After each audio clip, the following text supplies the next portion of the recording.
وزیر اعظم شہباز شریف نے کہا ہے کہ ہم ریکارڈ بارشوں اور سیلاب کا مقابلہ تنہا نہیں کر سکتے، کیونکہ ایک ہی کام ہے جسے ہم خوش اسلوبی سے تنہا کر سکتے ہیں اور جس میں ہمارا کوئی ثانی آج تک پیدا نہیں ہوا، ماں سوائے ہمارے کچھ اتحادیوں کے جو اس فن میں ہماری طرح ید طولہ رکھتے ہیں، کیونکہ ان کا طریقہ کار ذرا مختلف ہے اور زیادہ کارگر بھی۔ حالانکہ اس ادنا ایجاد کا سہرا ہمارے ہی سر بندھتا ہے، کیونکہ اس کا زیادہ زور بے نامی پر تھا، لیکن ہم ساتھ ساتھ غریب پروری بھی کر رہے تھے، جس میں پاپڑ فروش، فالودہ والے، چپڑاسی، ڈرائیور اور مالی وغیرہ شامل تھے، جن کی ہم نے کایا ہی بدل دی تھی، بے شک وہ زبانی طور پر ہی تھی۔ آپ اگلے روز اسلام آباد میں ایک اجلاس کی صدارت کر رہے تھے۔ سابق وفاقی وزیر اور پاکستان تحریک انصاف کے سینئر رہنما ہمایوں اختر نے کہا ہے کہ ہواؤں کا رخ بتا رہا ہے کہ آنے والا وقت پی ٹی آئی کا ہے، اور یہ بات مجھے ہواؤں نے خود بتائی ہے، جن کے ساتھ میری بات چیت جاری رہتی ہے، اور یہ انکشاف انہوں نے میرے ہوائی قلعے بنانے کے دوران کیا تھا، جسے سن کر چہرے کی ہوائیاں اڑ گئی تھیں کہ یہ کیسے ہو سکتا ہے،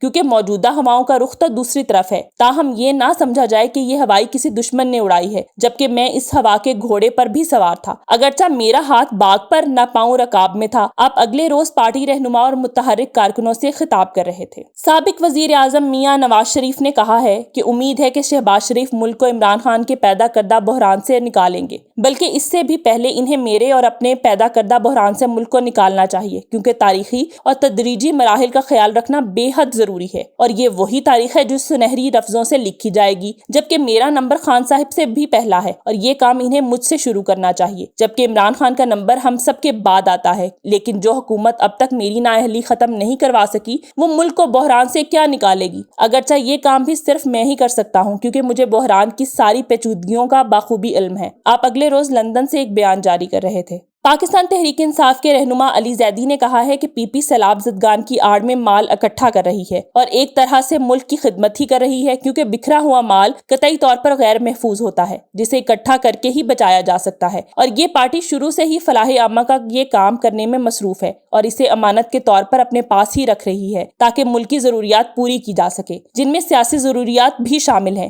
کیونکہ سیاست دانوں کی حفاظت بھی اتنی ہی ضروری ہے، اور اسی طرح سیاست اور مال دونوں کو محفوظ کیا جا رہا ہے۔ آپ اگلے روز کراچی سے ایک ویڈیو بیان جاری کر رہے تھے۔ گورنر پنجاب بلیغ الرحمان نے کہا ہے کہ حکومت کی تمام پالیسیوں کا محور عوام کی فلاح و بہبود ہے، اگرچہ فلاح و بہبود کی بجائے عوام کی حالت روز بروز پتلی سے مزید پتلی ہوتی جا رہی ہے، جس کی ایک وجہ یہ بھی ہے کہ تمام پالیسیاں اپنے محور کے گرد گھوم کر اور چکر کاٹ کاٹ کر بے حال ہو چکی ہیں، جس نے عوام کو بھی چکرا کر رکھ دیا ہے۔ اس لیے ضرورت اس امر کی ہے کہ پالیسیوں کی اس محور سے جان چھڑائی جائے، تاکہ پالیسیوں کو قدرے دم لینے کا موقع ملے، کیونکہ یہ محور گھومنے کے ساتھ ساتھ گھماتا بھی ہے، اس لیے وقت کی ضرورت ہے کہ پالیسیوں کو اس محور سے آزاد کر دیا جائے۔ آپ اگلے روز گورنر ہاؤس میں ایک وفد سے ملاقات کر رہے تھے۔ اور اب آخر میں یہ تازہ غزل: حصہ وہاں اپنا کوئی ڈالا ہی نہیں تھا، اس نے ابھی محفل سے نکالا ہی نہیں تھا، دراصل تیرے فرش میں تھی ہی کشش اتنی، گرتے ہوئے خود کو جو سنبھالا ہی نہیں تھا، شرمندہ ہے کہ جس پیڑ کی ہم چھاؤں میں بیٹھے، ہم نے کسی صورت اسے پالا ہی نہیں تھا،